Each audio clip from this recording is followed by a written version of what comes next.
The Bradshaw lecture is always a very important event in the railway calendar. It's usually a weighty speech of strategic importance delivered by an individual to about 200 real high-level or significant people within the industry.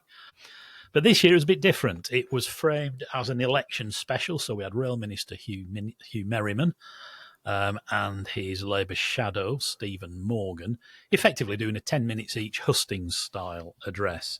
Okay. What we got, yawn, was nothing new. Absolutely nothing new.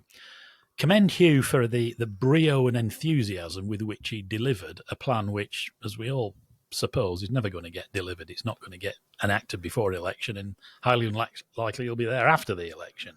But he did it with great enthusiasm. Stephen Morgan was a likeable fellow, I thought, from what we saw, but he's only been in the job 6 months. And it was all, oh God, I don't want to be rude, but predictably lightweight and laden with, political and railway cliches about delivering for the passenger and the nationalisation trope because it's what people wanted.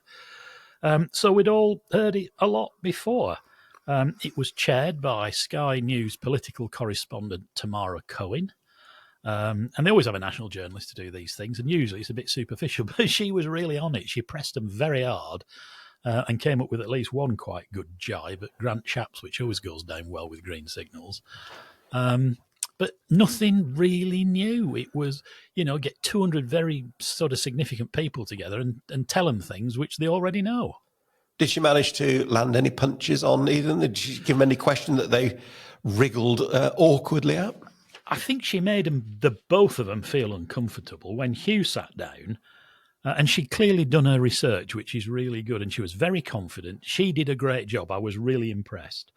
Huw sat down, and she immediately sort of mocked Grant Shapps, really, and said it was 3 years since the IRP had been... the integrated rail plan, yeah. Yeah. Oh, sorry, the disintegrated rail plan. As we know like to call it, yeah. And she said, well, that was by Grant Shapps. And she said, he's been terribly busy since then. She said, he's been, and she delivered it in this sort of quite sing-song, Mickey-taking tone. She said he's been Home Secretary, Business Secretary, Energy Secretary, and now he's Defence Secretary. She said, but rail reform's barely moved. Why? Excellent.